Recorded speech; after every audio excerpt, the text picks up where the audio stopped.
Welcome to the Spiritually Lit meeting. Each week, we're honored to host powerful speakers from around the world, sharing their stories, experiences, and hope with us. All of our speakers are recorded and shared through our Spiritually Lit YouTube channel, so the message can reach those who need it. If you're listening to this recording and you're struggling, seeking help, or simply have a question, please don't hesitate to reach out. You can contact us anytime at spirituallylit24@gmail.com, and we promise to get back to you. Tonight, we've invited Veronica K to share her experience on the topic in the beginning. And it's a special day today, and I have to give a little introduction here how this came about, because there's a man in this meeting, his name is Terry, and he linked me up with Veronica as a suggestion for, hey, wouldn't it be cool to do a session on this meeting? So we did, and unbeknownst to Veronica and me, after we had a very good conversation, we scheduled this meeting on November 18th, and it ended up being the very day that CA started. And Veronica, you are the first ever chair in the first ever Cocaine Anonymous meeting on November 18th, 1982. That means you've been around for 43 years and more. And I'm honored to have you over today in this God-winking meeting, and God blessing us tonight with your presence and your story. So without further ado, I want to hand it over to you.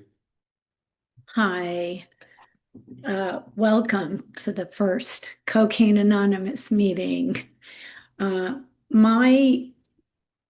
just literally get goosebumps and was moved to tears hearing that. It really is just, it's mind-blowing to have participated in something that had the legs that this program has had, and how many people have been impacted by Cocaine Anonymous. And I was sharing with my husband this morning, like how did it start? Like, why did it happen? And we can thank Tom Kenny for that, and that he was working at I believe it was the Screen Actors Motion and Picture Center, and he was saying that the people that were coming in couldn't identify with being an alcoholic, that they had been normal drinkers, and that their compulsion behind cocaine, which is to me one of the most insidious drugs ever, is not something that would lead them to make a choice to go to, NA, which had a lot of junkies at the time. It was very heavily like heroin addicts and meth addicts. And then of course, if you were a cocaine addict, you were far too snobby to consider yourself an addict of anything to begin with, if you were anything like me anyway. Even walking into Alcoholics Anonymous 43 years ago, bloated, 20 pounds heavier than I am, nobody willing to talk to me because I was like a total,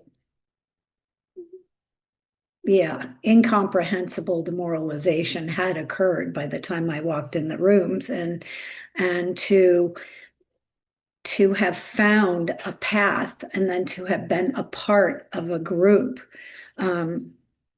that when Tom presented this idea of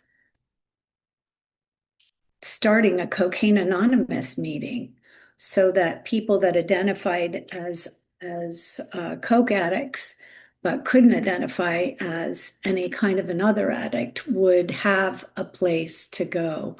And boy, I'll tell you, even in the beginning of this, within 2 years, we were filling the room at Thalians, at Cedars-Sinai, the meetings that were held there, the Cocaine Anonymous meetings. And there were people coming in from all walks of life and all ages that were willing to hear from a different perspective and to get sober from a different perspective, that understanding that if we were going to be drinking, that the drinking would weaken our resolve. And so regardless of whether we had a problem with alcohol or not, that leading to a place where inside ourselves we may not have the strength. If we're out partying with a group of people and drinking alcohol and somebody starts passing around Coke,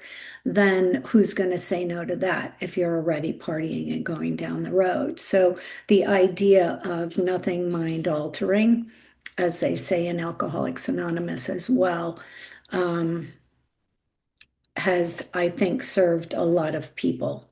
And whereas, there was no doubt in my mind, I did come in through Alcoholics Anonymous. There was no doubt in my mind I could never pick up a drink again. And that cocaine was something that allowed me to continue to drink more aggressively all night long. And so the combination of the two was lethal. I began to uh, freebase. I had, you know,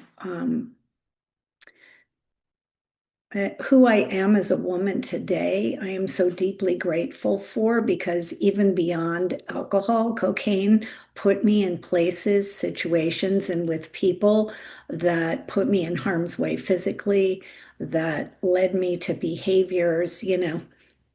I think if you're going to end up doing cocaine addictively, that you're either a dealer or a coke or both, and that really took me down to places that I never would have thought, one by one, behind drugs and alcohol, behind cocaine, that I slowly but surely gave up everything that I believed in. And my moral compass, my value system, one by one, in order to continue to hang out with the people I was hanging out with. We or I'll speak for myself, choosing lesser companions was a way of life, because you couldn't hang out with somebody that behaved normally without having that mirror be right there as to, the disgusting behavior that at least I was participating in.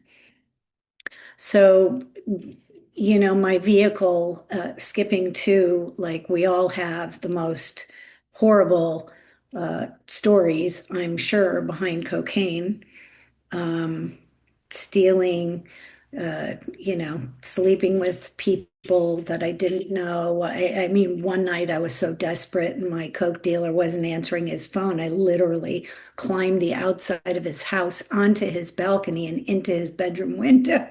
Like, just insane fucking behavior when I look back at it now. And being with groups of people and going to places where I had no idea where I was. I had no idea who the group of people I was hanging out with. If it just was a party, it was a party. I never question it. I'm so grateful that I never hurt anyone with my vehicle, because I made choices to drink and drive, do drugs and drive. I also made choices that put other people in harm's way. And I think that at the end of the day, having found this experience, my then husband, of course, I got involved. They say don't get involved in your first year. And I met somebody when I had 30 days and he had 90. And he was a huge coke dealer, money launderer, who, found his way into Alcoholics Anonymous as well. And we carried each other through, our first 7, 8 years of sobriety. And when they talk about, get yourself a posse and put it together, like, Ken, I love that you are here. And the friends that I have in my life that I met back in the beginning of my sobriety that are a touchstone for me. that there are so many people now that have, I remember the first person I asked to read at the meeting was Michael Steinberg, and he was someone that wouldn't have identified. He came in through Cocaine Anonymous, and as least as I recall it, and there's so many of us that not only participated with Cocaine Anonymous, but that were a part of the people that originally carried the meetings and stayed sober and were guiding lights to the others that came behind us that have either died from old age or died from, disease or, that we're still here to be a part of this, that there are people that I see that I know have come before me and people that I see that have come behind me that continue to stay sober in it. And it touches my heart in such a big way. Um, I can share, I'm going to be 43 years, God willing, sober and free of cocaine and alcohol in August 23rd of this year, of this upcoming 2027. And I remember coming into the rooms and thinking anybody that had 6 months, like, how the heck can you put 6 months together? How the heck can 2 weeks from now I imagine myself as a sober person? I had no concept at all of how to live a sober life, how to live a conscious life, right? Because if we take away drugs and we take away alcohol, who became the problem, but initially began as the solution, at least for me, it did. I was so uncomfortable in my own skin, so uncomfortable navigating life on life's terms that I turned to what left me feeling comfortable, which was drugs and alcohol, which was something that would allow me to check out and separate from myself.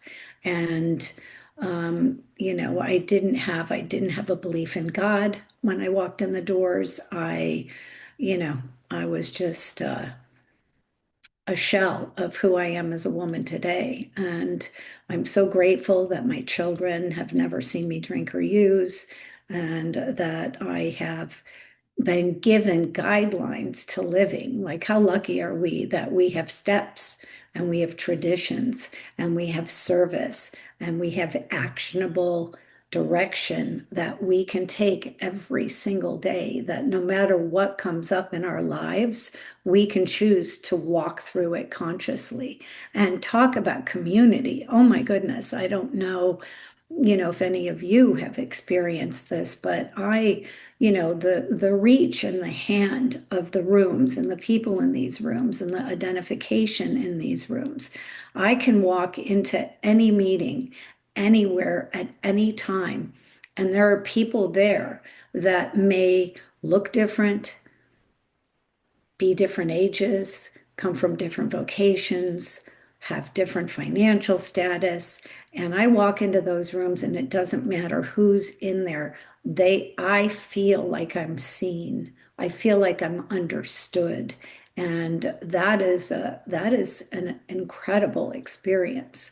I've had situations where, I've tried to support and 12-step people into getting into the rooms, showing up. And I've had to reach out. There was a situation where I was volunteering at a program and somebody came in and then finally admitted, because their behavior was so erratic, that they had a problem with cocaine. And I was able to make 2 phone calls, and 3 men showed up within 2 hours. They took him, they went to his apartment, they threw out all the drugs and alcohol, they brought him back to their apartment, they put him on the couch and kept them there. I mean, we're having just, out of the act of service and paying it forward, that this action can occur, that people are willing to take in perfect strangers, crackheads no less, and bring them into their home and let them spend the night and carry them, and then make phone calls the next day to try to find a recovery program that would take them in.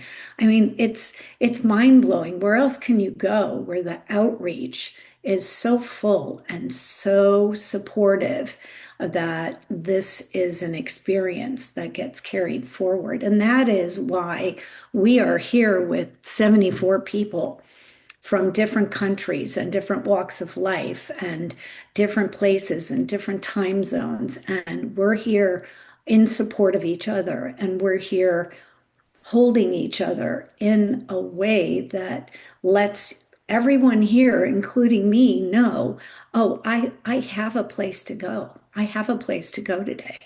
I have somebody who will listen to me. I have somebody that I can pick up the phone and call that is willing to walk me through whatever my experience is at the moment. And that, I don't know how you talk about donating, right? We all pay what, 250 as a minimum an hour for a therapist, and you can come into a room here and make a phone call and share with somebody and have somebody lead you through your day. In the beginning, my first sponsor that I had in Alcoholics, and I didn't know what to do. I didn't know how to meet the day as a sober person. And I would just call her every day and she would give me a direction. She would say, first, in all the little slogans that carried over: first things first, keep it simple, stupid, do your next, what's right in front of your nose right now, do that, get up, make your bed, get up, brush your teeth.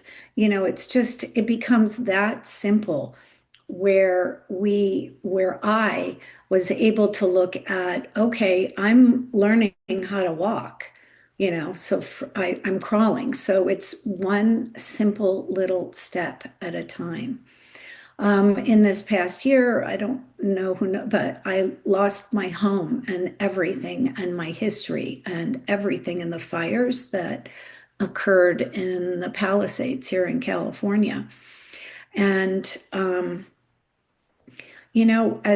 as I have a spiritual program today, and I was able to meet that situation with such grace and such, holding that in my life, right? I know two things to be true: that I never get more than I handle. And I hang on to that every single time something challenging comes up. If this is my experience for the evolution of my soul, which is my spiritual belief, then what I'm walking through right now is not against me, it is for me. And it is my responsibility to look towards what the learning might be. And that's just how I approach my life. That's just how my spirituality has evolved over the 43 years. As I said, when I walked in the rooms, I was like, God, what the heck is that? I remember somebody taking my hand in my first meeting and they said the Lord's Prayer, and I almost ran out of the room. I was like, what kind of cult am I in here? And I think that the idea of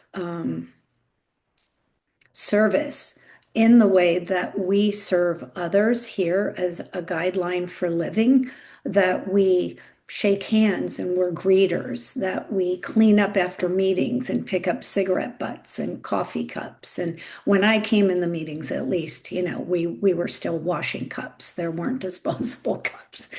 And I think that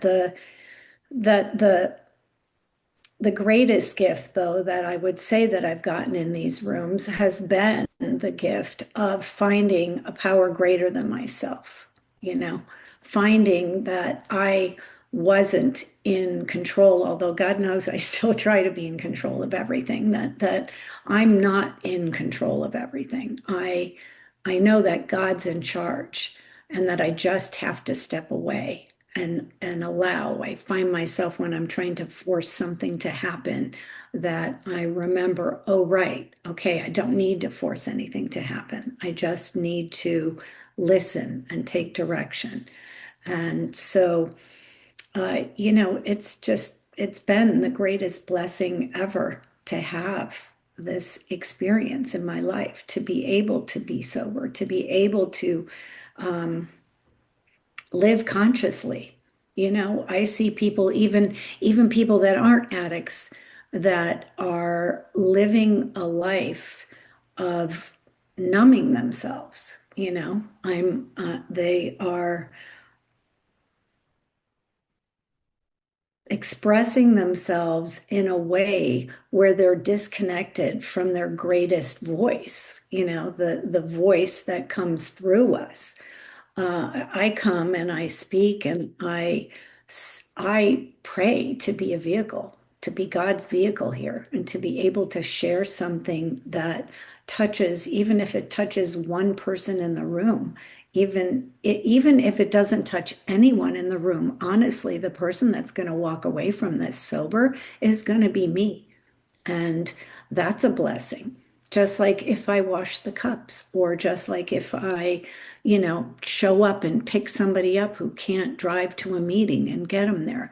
There are so many vehicles for service here. And I think that's the highest form of giving. So I know that in the beginning, all the people that participated in carrying it, I definitely did not get involved with the politics of the meeting. And I have to tell you that 40 some odd years later, I remember my kids' names, but like lots of the details from, because I really didn't, this is the part, I really had no idea. Just like I'm sure, Bill Wilson back in the day didn't have any idea of like the capacity for support and help, the amazing legs that this has taken on. It did not come from me. It did not come from the people that started the meeting. It came from every single person who ever attended a meeting, every single person who ever shared, every person who carried the message forward to another person that was suffering with cocaine. And that's really how we are all sitting here today. We're not sitting here today because I chaired the first meeting. We're sitting here today because every single person who participated carried the message forward. And that's the blessing. That's the gift. Um, you know, I find that in having lost everything in the fire, that there's a part of my journey now. Like I don't need to clean out closets on some strange way. It's like the having everything be taken away.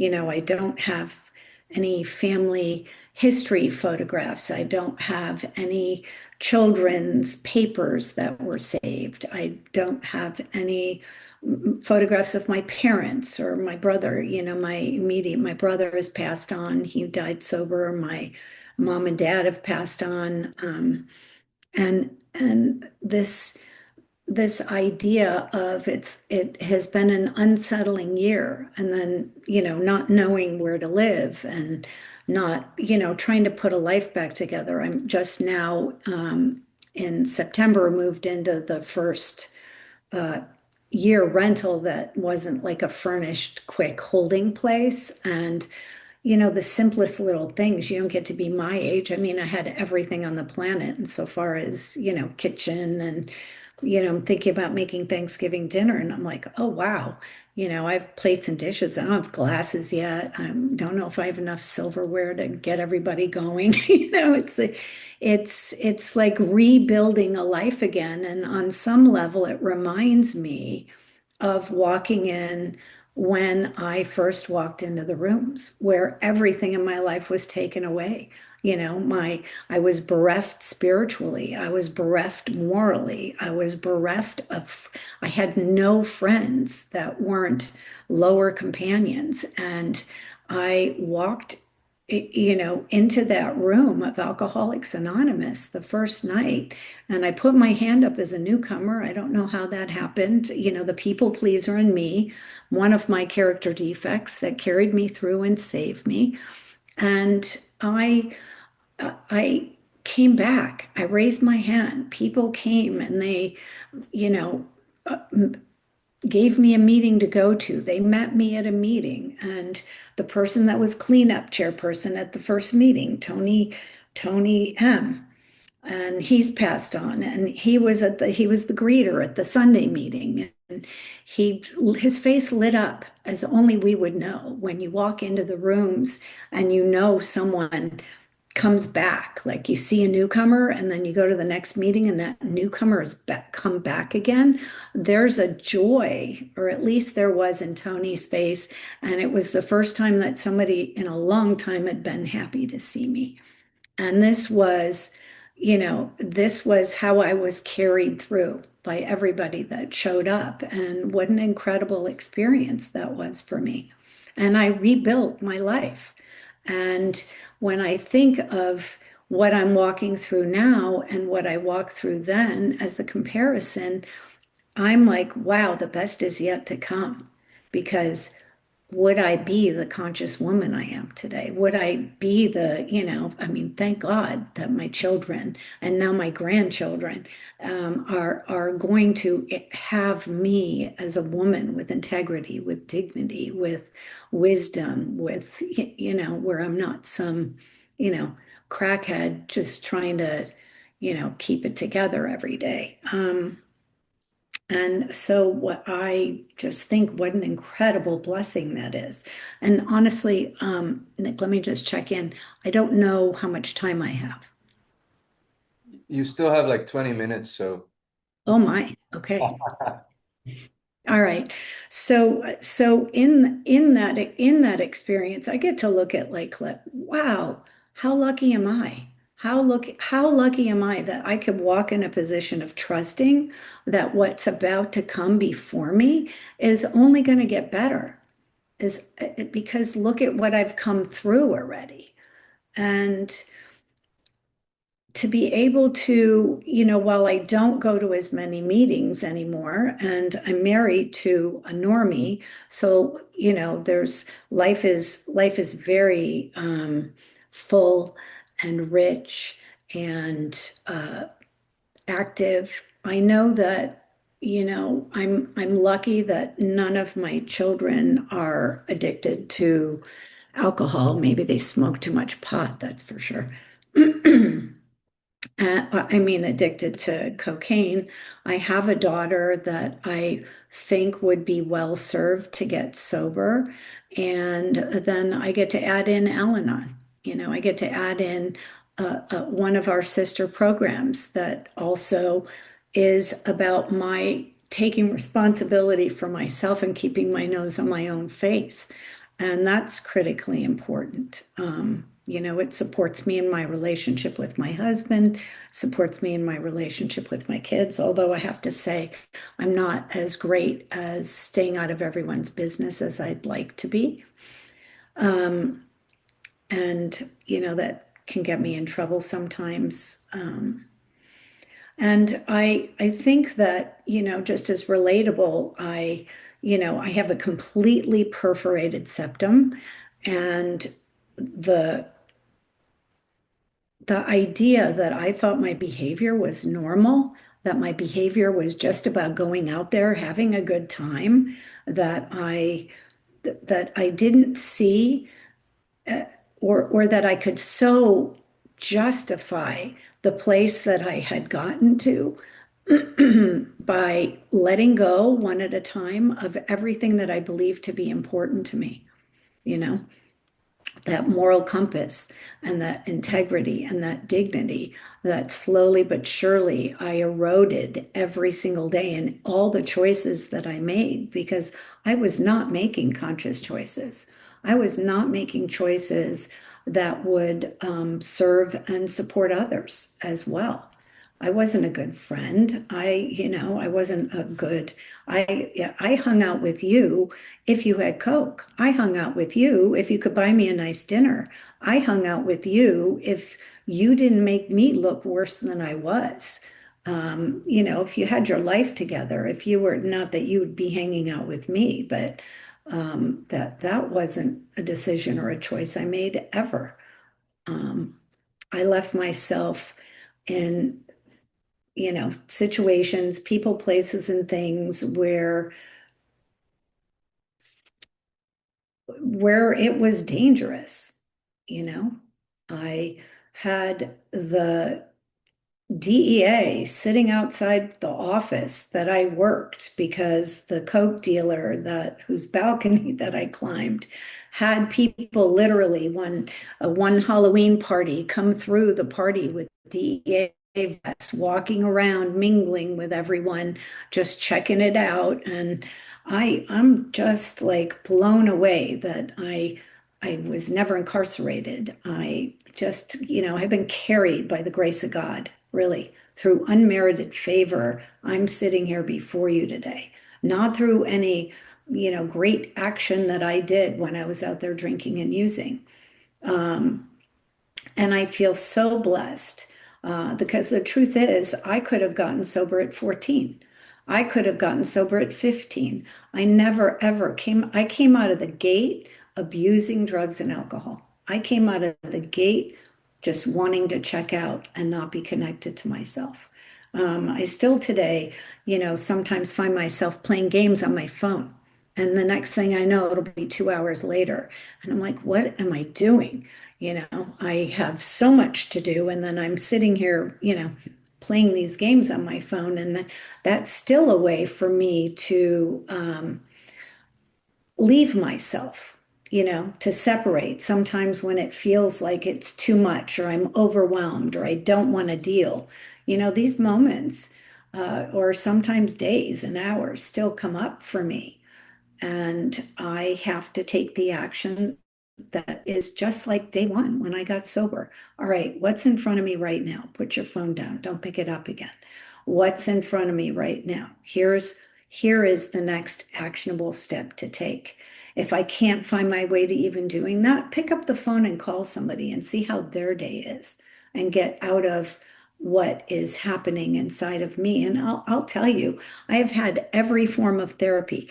I've had hypnotherapy, I've had art therapy, I've had group therapy, I've had, one-on-one therapy, I have had somatic that I've done everything on the planet. I've gone to workshops. I have, over the years, I have been a seeker and gone to everything. And then every time I dip back fully into the programs, the 12 steps, I think, God, you just really, if you're really focused and committed, you don't need anything else.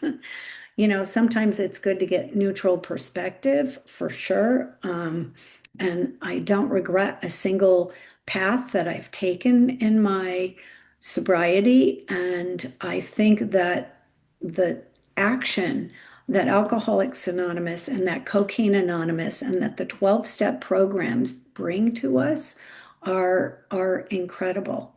That there's never a situation where if we're willing to do the work, if we're willing to reach out our hand, if we're willing to pick up the phone, if we're willing to show up for ourselves, because that's really basically what it comes down to, is that this is not for everyone who needs it. This is for everyone who wants it. Not everybody gets it. I think the 43 years that I've been sober, I've watched people die from this disease.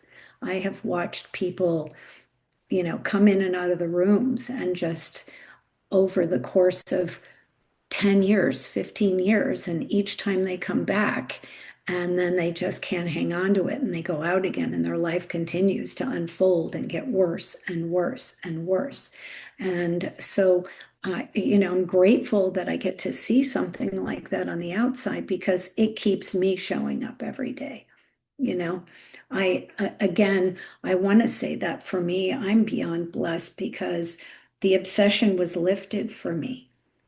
I walked into the rooms and I completely, like, I put a gun to my head before I'd put a drink in my mouth. It wouldn't be something that sometimes I think, it's 43 years. I don't find, I've had surgeries, I've had pain medication. I've had a whole bevy of things. And that'd be like, there's never been a pull to anything for me. And I think why? Why would I ever step off the path? Why would I ever walk away for what? For what? For some illusion of if I if I if I take a drink, I'm going to have a good time. I think I'd be scary actually if I had more fun in my life. I have such a rich and full life. I have friends today that are friends that have been in my life for 40 something years. I mean, that's unreal. It is really an incredible thing to think that I am surrounded by people I have known for so long and that have witnessed me walk through my life. As I was sharing, my ex-husband, Michael, who also had a lot of problems with addiction, who died and was brought back to life. And that was his moment of clarity when he was able to get sober, that we were able to share in the journey together was such a blessing and a gift. And unfortunately, he's passed on. And I was just talking about him the other day, like how grateful I am that this man, regardless of the dark night of the soul that occurred in our relationship, but that the blessings that I was able to get from that marriage, aside from these two amazing children that I have, where uh, where I got to see I have my business acumen because he was in the garment business and he understood, and we started a business together. Kenny was in our business with us back in the day. And that I understood, like, who would hire a 25-year-old to be the president of the company? Nobody. And I didn't even know what I was doing. And I was out there meeting with bankers and factors, and we couldn't use my husband's name at the time because he'd like burned so many bridges in the industry. And that foundation in the beginning of the beginning of my sobriety gave me the understanding that I could go out into the world and succeed as a successful businesswoman. I have a life today. I'm in real estate today. I have a very successful business. I have three children. I have two grandchildren. I just recently got married. And life is, life brings its opportunities, and it hasn't not one time ever looked like I thought it would look. And so I let go of the idea of, oh, right, I don't know how this is going to unfold. I don't know what this is going to look like. That song where, thank God for unanswered prayers, how many times I've prayed for things that I wanted to unfold, that when I let go and God is in charge, that I'm blown away by the gifts that are present for me in my life. I never would have understood I never would have understood that. I never would have trusted in that. And I see today that as long as I stay in the action, and the action could be showing up and speaking at a meeting, it could just be showing up to a meeting, it could be making a phone call to somebody who I care about, could be showing up and driving somebody somewhere. It could be visiting somebody in the hospital. There are thousands of ways to take action today, and that's when it comes down to it at the end, those are actionable AA steps. But there's free form writing. There's reading the big book. There's calling another and sharing if something has come up for me. Sharing, when they say you're as sick as your secrets, that I remain so transparent in my life that I don't let myself get to a place where I'm not, where somebody doesn't know everything. And that's one person at least. I tend to overshare a little bit. So at the end of the day, having that transparency has been an incredible gift for me because I don't give myself any corner to hide in. I know myself. And so there are so many tools. And again, what I can say to everyone here is, when they say don't quit before the miracle, because the miracle is you. And that's a very, very true statement, that the gift of being a sober man or woman, and or however you identify, that is an incredible experience. And it is not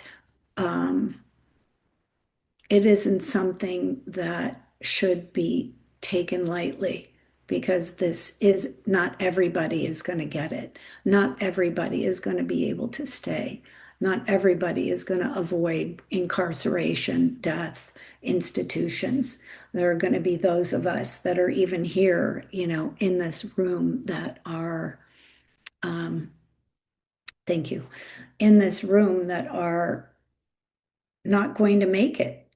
And so be committed to yourself, be committed to showing up. Take that action one day at a time.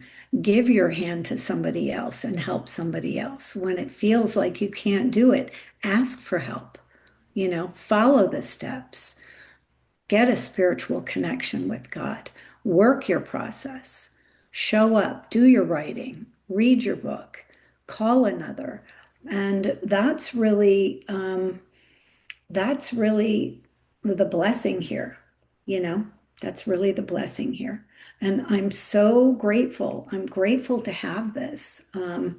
I don't miss, when they say my best day on drugs and alcohol, I wouldn't trade for my worst day as a sober woman. And that's a very true story, because I know you just have to think it all the way through. I have to, does that seem like a good idea? Then I just have to go to the next moment. Okay, fine. I take that line of Coke. And then what happens? What happens after that? Well, we know there has to be another one or two or 1,000, because, you know, the one is way too much and 1,000 is not enough. And then you're often running down that road. And then I go, okay, right. That's not a choice for me. That's not an active choice for me today. The choice for me today is to sit with the discomfort. Sometimes there isn't any way out of the feeling that I'm experiencing, and I just have to be okay with sitting with it. And, there's days like that too.